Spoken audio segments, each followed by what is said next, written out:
müsəlman əhaliyə qarşı törətdikləri kütləvi qırğındır. Mart soyqırımı zamanı ümumilikdə 50 min Azərbaycan türkü yalnız milli mənsubiyyətinə görə erməni terrorunun qurbanı olub. Müxtəlif yerlərdə törədilmiş soyqırmaqların izləri indiyənədək qalmaqdadır. Quba kütləvi məzarlığı bunun əyani sübutlarından biridir. Həmin dövrdə Quba qəzasına göndərilən daşına səfələrinin komandiri Hamazat bildirmişdi. Mən erməni xalqının qəhrəmanıyam və onun müdafiəsiyəm. Mənə Xəzər dənizindən Şahsağadək olan ərazidə bütün türk müsəlman əhalini məhv etməyə əmr verilmişdir.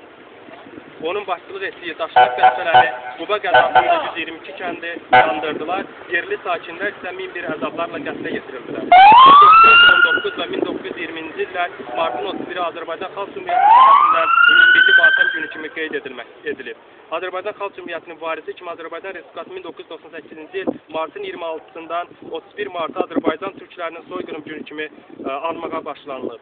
Elə bu vaxtdan da ümumi sayı 50 milyon olan Azərbaycan türkləri hər ilin bu gününü soyqırım qurbanlıq günü kimi qeyd edir. Biz Borçalı Cəmiyyəti Gənclər Təşkilatı beynəlxalq ictimaiyyəti Azərbaycan türklərinə qarşı törədilmiş bu qeyri-insani qəddar cinayəti pisləməyə, habelə ermənilərin bəşəriyyət əleyhinə törətdiyi bu qanlı soyqırma müvafiq hüquqi və siyasi qiymət verməyə çağırırıq. Hal-hazırda da erməni vəhşiliyi davam edir, torpaqlarımızın 20% erməni quldurları tərəfindən tutulmuş, Qocalı soyqırımı kimi misli görünməmiş vəhşilik həyata keçirilmişdir. 1 milyona yaxın insanımız öz dədə-baba torpaqlarından didərgin salınmışdır.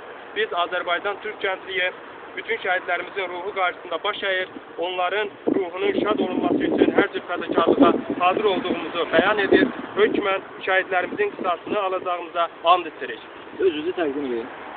Borçalı Cəmiyyəti Gənclər Təşkilatının sədri Alaz Gözəl. Biz bura Borçalı Cəmiyyəti İdarə Heyəti tərəfindən ezam olunmuşuq, Gənclər Təşkilatının İdarə Heyəti və Quba məzarlığını ziyarət elədik, mənəvi borcumuzu yerinə yetirdik.